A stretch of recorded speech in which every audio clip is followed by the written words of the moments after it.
Protesters have rallied worldwide after Donald Trump announced the US will run Venezuela following the capture of President Nicolas Maduro and his wife Celia Flores. Demonstrators from Paris to Sao Paulo are denouncing what they call US aggression and imperialism. Meanwhile, in some places, supporters of US action have also rallied, hailing what they call as the fall of a dictator. In New York, thousands took to the streets against US action. Protesters carried placards reading, "No war on Venezuela and no blood for oil." Many gathered carrying Venezuelan flags, deriding the United States' intervention in the Latin American country. France also saw hundreds gather, taking a strong stance against US strikes in Venezuela. Protesters called for the release of Maduro following his illegal capture. In Washington, D.C., protesters gathered outside the White House chanting, "Hands off Venezuela," after Maduro's capture.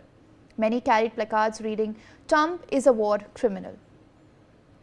Melbourne, Australia also saw thousands gather after calls for a hands-off Venezuela protest were issued.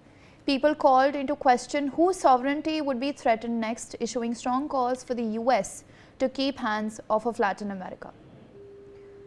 Chants of "Yankees out of Venezuela" were heard during a protest against the detention of Maduro in front of the US embassy in Madrid.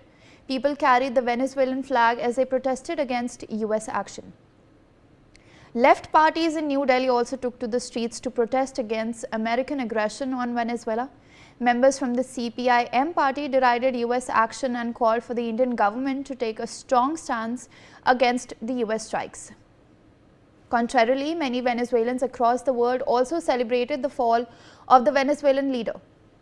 Thousands of Venezuelans gathered in Barcelona to celebrate after the US captured Maduro.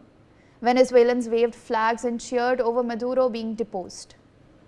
In Mexico, Venezuelans were seen waving a giant flag, hugging and crying as they celebrated Maduro's ouster. A protester was seen saying, "Freedom is so great, even though I'm here, my family is over there.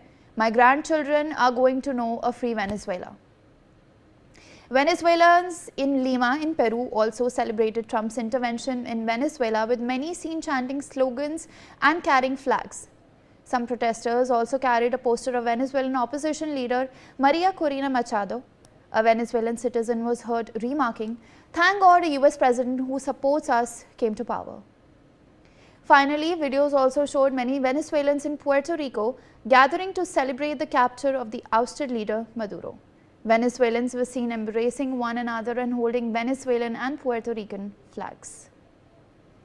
My colleague Aditya Vadhavan joins us for more on this. Aditya, in the aftermath of the ouster, the kidnapping of Venezuelan President Nicolas Maduro as well as his wife Celia Flores, we're seeing a diverse reactions coming in from around the world, where there's one side actually cheering on the fact that Maduro was, indeed ousted from power. We also have people who have expressed concerns over the United States actions. Well, definitely, Medha, as you see, the diversified reactions are coming from around the world. And, if you see the latest reaction which has come from Lindsey Graham, who is a U.S. Senator from the South Carolina, he's saying that you just wait for Cuba. Cuba is a communist dictatorship that kills priests and nuns. They have preyed on their own people. Their days are numbered. Similarly, the Prime Minister of Greenland has also, said that, Greenland is not for sale, and, the U.S. cannot annex any other country like that. And definitely, this reaction follow from China. Also, the China and Russia have issued a joint statement wherein they have said that U.S. cannot arbitrarily, can arbitrarily annex other countries. And recently, what has happened now is recently, and the news is coming that the Chinese oil stocks have fallen amid concerns that the U.S. capture of Venezuelan President Maduro could limit China's access to oil.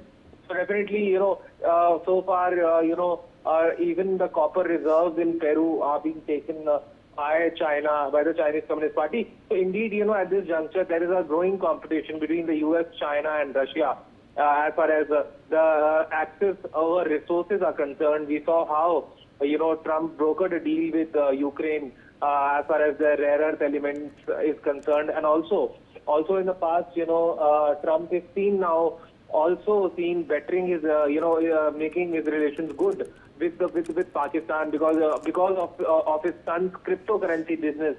Because there are some reports that the cryptocurrency is rising in Pakistan, and that is why President Trump has in the recent months he has met with Shahbaz Sharif and Pakistan Army General Asim Munir in the past. So indeed, Trump is now very playing very strategically to gain access to resources across the globe. Medha.